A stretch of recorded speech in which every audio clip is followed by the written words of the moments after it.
Assalamualaikum warahmatullahi wabarakatuh. Untuk anak-anakku kelas 7 SMPN Negeri 1 Tambarjo, ya, kali ini kita akan membahas mengenai sejarah pertumbuhan ilmu pengetahuan pada masa Bani Umayyah di Damaskus. Sebelum pembelajaran kita mulai, terlebih dahulu kita harus mengetahui daripada tujuan pembelajaran kita. Ya, pembelajaran ini mau dibawa kemana? Tujuan pembelajaran yang pertama adalah peserta didik dapat mendeskripsikan sejarah pertumbuhan ilmu pengetahuan pada masa Bani Umayyah di Damaskus dan menceritakan dengan menggunakan kata-kata sendiri secara jelas dan tegas. Yang kedua, tujuan pembelajarannya adalah peserta didik dapat menyajikan rangkaian sejarah pertumbuhan ilmu pengetahuan pada masa Bani Umayyah di Damaskus dan menceritakan dengan menggunakan kata-kata sendiri secara tegas. Apa sih Bani Umayyah itu? Ya, kalau ada yang tanya, apa sih Bani Umayyah itu?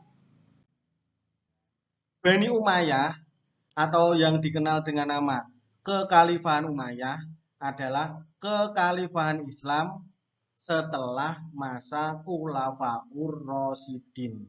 Jadi setelah masa Khulafaur Rasyidin itu berakhir, maka dapuk pemimpin Islam, khilafah Islam digantikan oleh Bani Umayyah yang memerintahkan pada tahun 661 Masehi sampai 750 Masehi yang beribu kotakan kota Damaskus. Ya, jadi ketika Khulafaur Rasyidin, negara khilafah Islam itu beribu kotakan Madinah.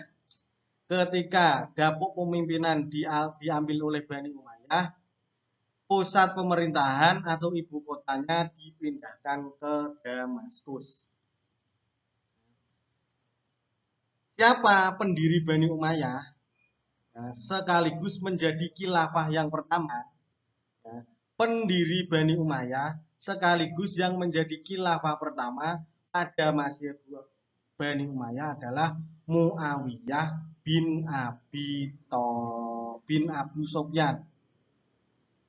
Ya, berikutnya, mengapa bisa berdiri Bani Umayyah? Pasti ada penyebab-penyebabnya. Yang pertama, penyebabnya adalah berakhirnya pemerintahan Khulafaur Rasyidin. Jadi setelah Khulafaur Rasyidin itu berakhir, maka khilafah Islam diganti oleh Bani Umayyah.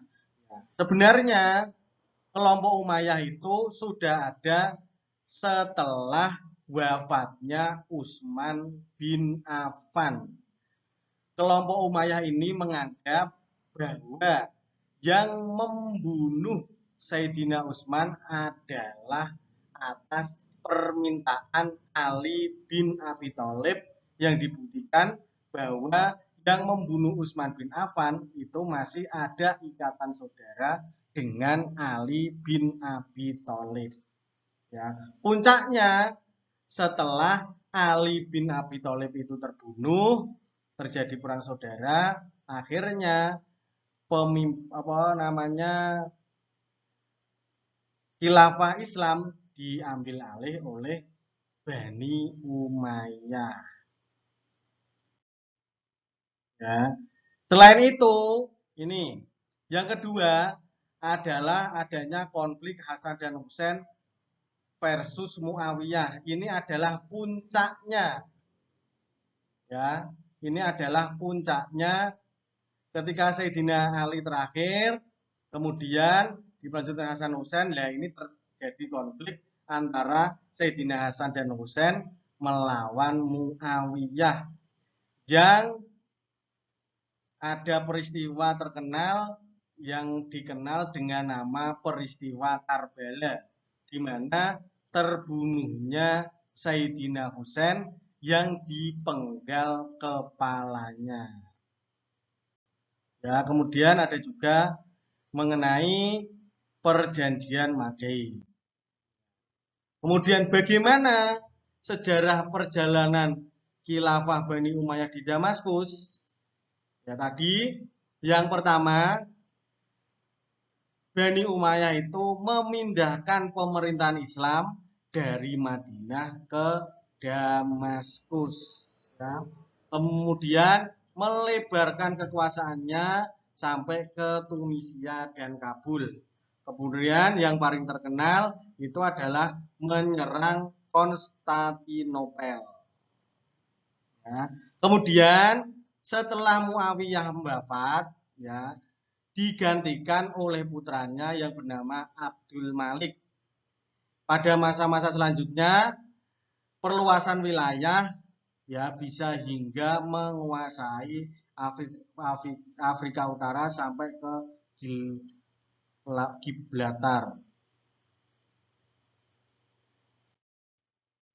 Ya, terima kasih. Itu adalah sedikit sejarah mengenai Bani Umayyah yang berada di Damaskus. Terima kasih. Saya akhiri. Wassalamualaikum warahmatullahi wabarakatuh.